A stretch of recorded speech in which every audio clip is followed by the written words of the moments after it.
Hi, welcome back to my channel. Subscribe if you haven't already. I post video content about handywoman things. Sometimes, some way, somehow, I'm gonna go back to posting content about economist things and just on my journey of figuring out what my purpose is, what my point in life is. But today I'm here to talk about my experience seeing a fortune teller / palm reader when I was in Kyoto, Japan. So I was in Japan in October of 2019, and one of the things that I really wanted to do while I was there was to see a fortune teller or a psychic or something spiritual that I can afford, because I just felt like I've quit my 9-to-5, my first salary job, something that I thought I was gonna do for the rest of my life, and completely shifted gears, and I didn't know if I was doing the right thing, and just so many ups and downs of figuring out if I made the right decision. So I wanted some kind of confirmation, I guess most people do when they would look for a fortune teller. But anyway, I found this lady as we were walking through Kyoto. We were by the Inari shrines, the little orange temple things. But I found this one lady just sitting with a table and one chair, and there was a little poster of a palm with lines on it.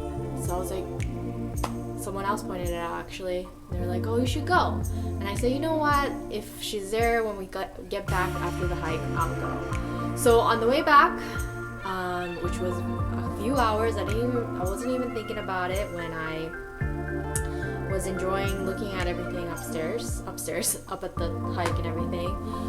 But I decided to go because I didn't know if we were gonna see any other opportunities. So she cost 3,000 yen, which is a little less than $30, and I think the session was about 20 something minutes.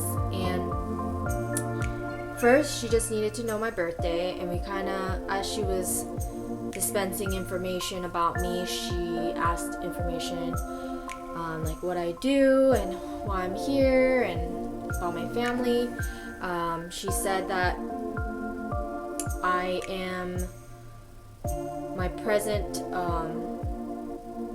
present focus has become on family, and that this is going to be in no particular order because I wrote this after the fact, and it was just like jotting down everything that I could remember. So she said, as far as definitive things in my life, 2020 is when things will be clearer. My business will get easier after 10 years. I told her about starting a handywoman business and how I quit my 9-to-5 as an economist, and she said in the beginning it's going to be very difficult, and as with most new businesses, but everything will be a learning experience, and it's important to look at it that way.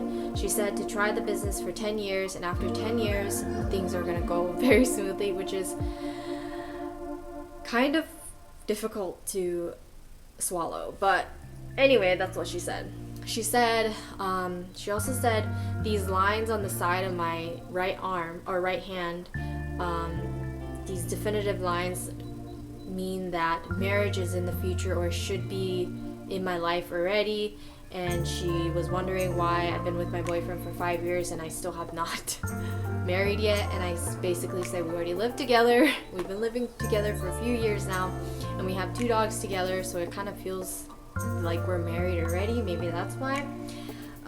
She also said I enjoy doing things for others. It makes me happy when I make others happy, and I'm most honest with myself when I'm praying. And if I don't find like a shrine or something to pray to, I need to pray to the ocean or to the sun. That'll work fine. And she said, for someone who is so honest with the spiritual entity or the universe or God, whatever it is, I won't do it enough right now. That's what she said.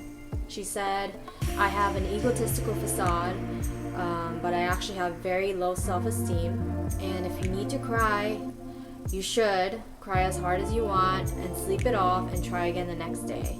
I think this was like when I started kind of tearing up as I was talking to her, because this is so spot on with my personality. I think I just grew up thinking that if you cried, that was your weakness, and you are sensitive, and that's very weak. And I prided in myself for the years that I could say, oh, I didn't cry at all this year for some reason. Like, I don't know who I was trying to impress, but I always looked down upon people who cried a lot and who was very emotional. And I guess it's maybe because I always found them very difficult to deal with. And that's why I didn't want to be a difficult person. I didn't want to be like that. So I wouldn't cry, or I would just mask it when I felt sad or something. When in actuality, I think holding all those emotions in, those sad reactions inside, I feel like that caused me to have very low self-esteem, because I haven't been able to really accept when I'm sad. So anyway, that's one of the things she said. She said it really affects you when other people are unkind to you and you are easily hurt. And then as far as asking her, I asked her what my life expectancy is going to be like, because my grandma is still alive. She's in her 80s, but my mom died 2 months after she turned 50 with cancer. My uncle is also no longer, and he died around the same time she did. My youngest uncle is still alive, but he's also the youngest. And then so I just asked her if that's going to affect my life. I mean, she's not a medical doctor, but I just wanted to know. And she said, your body is a vessel for your mind. If you're not conscious of your thoughts, your body will respond to that. So she said, I told her that my mom died in America, but she was born here and she's Japanese, and she said for her to move to another country, the amount of stress that she must have gone through must have been tremendous, and that might have had something to do with it. And I also know from my personal experience with her that she was very unhappy towards the end. She was unhappy for several years, and I think that has something to do with how she died so young too. But anyway, so she said that, and something kind of interesting and funny. She said these moles around my mouth indicate that I will never go hungry. So if that means I don't ever have to worry about money, which I don't really worry about money, that's great. So that kind of confirmed that. And then, so that pretty much is all of what we talked about, what she told me. And all in all, did I enjoy my experience? Did I think it was worth it? It was only $30, so I think it was totally worth it.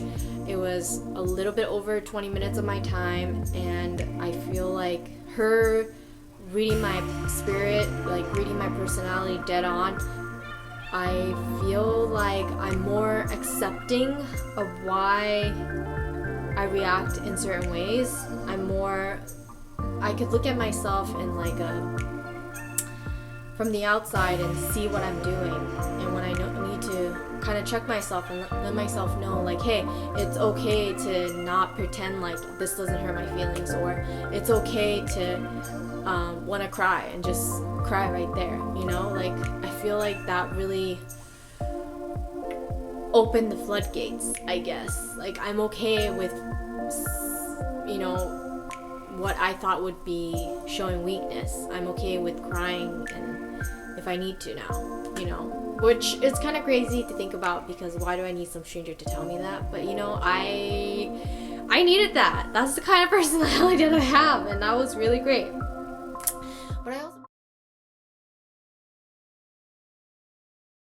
But I also want to share another thing, which is kind of like, oh, you know, law of attraction, manifestation, you're just seeing what you want to see. But I turned 30 this year, May 31st, and I have made drastic changes in my job, in my life since then. And a lot of the reason why I did that is because I had kind of grown to following the spiritual community and found that the 1989 babies are now turning 30. They are making shifts in what we view as work, what we view as a career, what we view as what used to be normal. We are changing that and paving the way to this new way of thinking what work is going to be. And I took that as a sign, also because I was really unhappy doing what I was before, that I was doing the right thing, leaving that desk job. And do I regret it now? No, absolutely not. I just started my business and I have one lead since coming back and completely immersing myself in just being self-employed. And it's scary. I don't know what's going to really happen with it. And I don't know if I'm going to have to go back to looking for a job again. But I don't regret what I'm doing. I need to try it. And if I fail, I fail. But I need to try it because otherwise, how will I even know if I will ever be successful? But anyway, long story short, since seeing the psychic, number 30 became like everywhere. It was just everywhere. Whenever I tried to, or actually since being in Kyoto, it was everywhere. Because before I sat down with the psychic, when I was hiking around up the top and seeing all the little shrines and whatnot, they have a lot of different sections where you could hold on to this cylinder and you shake the cylinder and like a little stick comes out and it tells you the number of the fortune that you need to read on this board. And I got number 30 on it. I still need to figure out what that fortune said, but I got number 30 on it. And then visiting my grandma, there is a concert hall by her house that has the number 30 in the name. Not a street name, it has the number 30 in the name, and it always has. And that concert hall has been there forever. She's lived in that area, and I visited her for the first time in 2015 when she lived there, and I never noticed that I had a 30 on it. But somehow looking at it as we were walking to her house one day while we were there, I noticed it. So there's that 30. And then, like I said, the fortune teller was 3,000 yen, which is about $30 in $30 in American dollars. And then on my flight home from Osaka, my seat was in row 30. And then when I had gotten back from Japan, I had 30 subscribers. So what do I make of all this signs of 30 being everywhere, seemingly everywhere? I don't know, but I think it's gonna be it's a transformative time where I'm figuring everything out, and I want to look at it as good luck and that I'm on the right path and I'm doing the right thing. So I guess that completes what I was going to share in this video. I saw a Japanese fortune teller palm reader. My experience overall was great. It confirmed my personality and just confirmed that I'm going to have difficult times for my business in the beginning, for the first 10 years apparently, but everything is going to be a learning experience, so I'm very excited about that. And being called out on how my personality is, and also being told like it's not necessarily bad to have the personality that I have. She just said, this is how you are. This is the fact. So that was really good to know, just to kind of understand myself a little bit better, because that's what life's all about, right? Like understanding yourself, knowing what you're capable of, knowing what you can and cannot do, and just learning and growing. So anyway, thank you so much for watching. I hope that it helped you decide if you want to go see a fortune teller or palm reader in Japan. And I just want to say, I think everything happens for a reason, and whether you fail or you succeed, everything is a learning experience. Thank you so much for watching. Subscribe for more videos because I'm posting a video every single day until I get super busy with my business. So yeah, thank you so much.